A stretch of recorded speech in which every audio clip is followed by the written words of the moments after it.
ईटा जवानी के उड़े दहो, नवा से बनवा के जुड़े दहो। आज सुते द चदरिया तान की टूट जाए राजा जी, टूट जाए राजा जी पलंग सागवान का। फोटो की धूल खाता हुआ इतिहास का सना बुना एक पन्ना, जिसे भारत के उत्तर प्रदेश राज्य में स्थित एक जिले में दफन है, जिसका नाम है एटा। ये कानपुर दिल्ली राजमार्ग का मध्य बिंदु है। ऐतिहासिक रूप से ये 1857 के विद्रोह का केंद्र बनने के लिए भी जाना जाता है। प्राचीन काल में इसे एटा या आंथा कहा जाता था, जिसका मतलब था कि यादव समुदाय के लोगों की वजह से आक्रामक रूप से जवाब देना, जो बहुत ही आक्रामक हैं। ये तब था जब अगरगढ़ का राजा अपने 2 कुत्तों के साथ जंगल में शिकार कर रहा था। कुत्तों ने एक लोमड़ी को देखा और भौंकना शुरू कर दिया, उनके पीछे गया। लोमड़ी अपने आप को राजा के कुत्तों से बचाने की कोशिश कर रहा था, लेकिन जब वो एटा पहुंचा तो लोमड़ी ने राजा के कुत्ते को बहुत आक्रामक प्रतिक्रिया दी। राजा लोमड़ी में व्यवहार परिवर्तन से हैरान था, इसलिए उन्होंने सोचा कि इस जगह में कुछ ऐसा होना चाहिए जिससे भाग लेने वाली लोमड़ी परिवर्तन रवैया बनाया गया था। इसलिए इस जगह को नामित किया गया था, जिसे बाद में ईटा रूप में गलत माना गया। विद्या भारती की पुस्तक में एक और कहानी है, जो खोए हुए व्यक्ति के कारण ईटा का पूरा नाम इंता कहलाता है। पानी की तलाश में वो जमीन में खुदाई करता था और उसके जूते ने एक ईंट को मारा तो इंटा नाम की ओर जाता है, और बाद में ये शब्द ईटा में बदल गया। ईटा भी अपने यज्ञशाला के लिए बहुत प्रसिद्ध है, जो गुरुकुल विद्यालय में स्थित है। यज्ञशाला को दुनिया का सबसे बड़ा यज्ञशाला माना जाता है। यह ऐतिहासिक किला है जो आवागढ़ के राजा द्वारा बनाया गया था।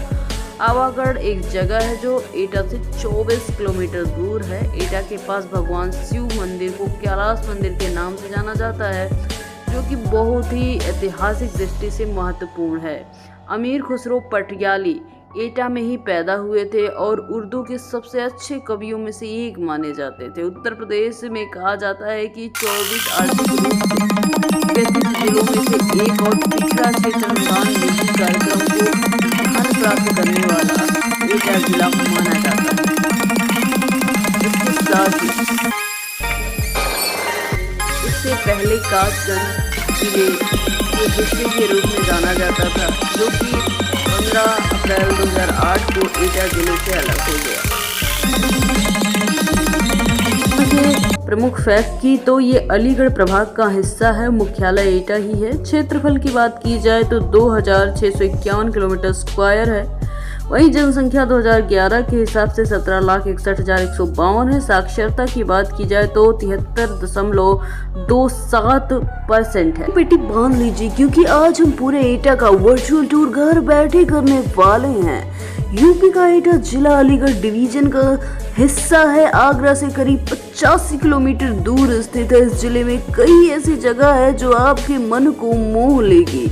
अगर आप कभी आगरा या मथुरा घूमने आते हैं तो यहाँ विजिट करना मत भूलिएगा। उत्तर प्रदेश का एक खास जिला है एटा। ये अलीगढ़ डिवीजन का हिस्सा तो है ही, साथ ही ये 1857 की क्रांति में भी महत्वपूर्ण केंद्र रहा था। प्राचीन काल में एटा को आंट कहा जाता था, जिसका अर्थ था आक्रामक तरीके से जवाब देना। अब नंबर 1 पे जो जगह आती है, जो यहाँ पर बहुत प्रसिद्ध है, उसका नाम है कैलाश मंदिर। एटा के प्रसिद्ध कैलाश मंदिर को कौन नहीं जानता होगा। 1.5 साल पुराने इस मंदिर में सावन के महीने में दूर दूर से हजारों श्रद्धालु शिव पार्वती की पूजा करने के लिए आते हैं। कैलाश मंदिर में भगवान शिव की चतुर्मुखी शिवलिंग प्रतिमा देखने को मिलती है। ये जमीन से 200 फीट ऊंचाई पर स्थित है। मंदिर तक पहुंचने के लिए श्रद्धालुओं को 108 सीढ़ियों से होकर गुजरना पड़ता है। वीकेंड पर परिवार संग समय बिताने के लिए ईटा का पटना पश्चिम बिहार बहुत खास जगह है। पटना पश्चिम बिहार अगर आप आते हैं तो आपको तरह तरह के पक्षी देखने को मिलेंगे। पार्क बहुत हरा भरा है, यहाँ पर आप अच्छा टाइम बिता सकते हैं। यहाँ पर आपको कई सारे बच्चे तालाब में डुबकी लगाते मिल जाएंगे। ये 108 हेक्टेयर में फैला हुआ है। जिले की ऑफिशियल वेबसाइट के मुताबिक इसकी स्थापना 1991 में हुई थी। यहाँ 300 से अधिक प्रजाति हैं, 2 लाख से अधिक पक्षी पाए जाते हैं। इस झील में कमर, विस्लिंग्स, डक, ग्रेलाज, गूंज, कांग, डक देखने को मिल जाएंगे। अगला जो स्थान है इसे आवागढ़ के किला या फिर आवागढ़ फोर्ट के नाम से जाना जाता है। एटा का आवागढ़ ऐतिहासिक शहर है। यहाँ आवागढ़ किला है। 1857 की क्रांति के दौरान एक केंद्र बिंदु था। इसे क्षत्रिय वंश के जदौन शासकों ने 108 एकड़ में बनवाया था। प्राकृतिक प्रेमियों के लिए ये किला बेहद खास है। वहीं इतिहास में रुचि रखने वालों के लिए ये अच्छा पर्यटक केंद्र भी है।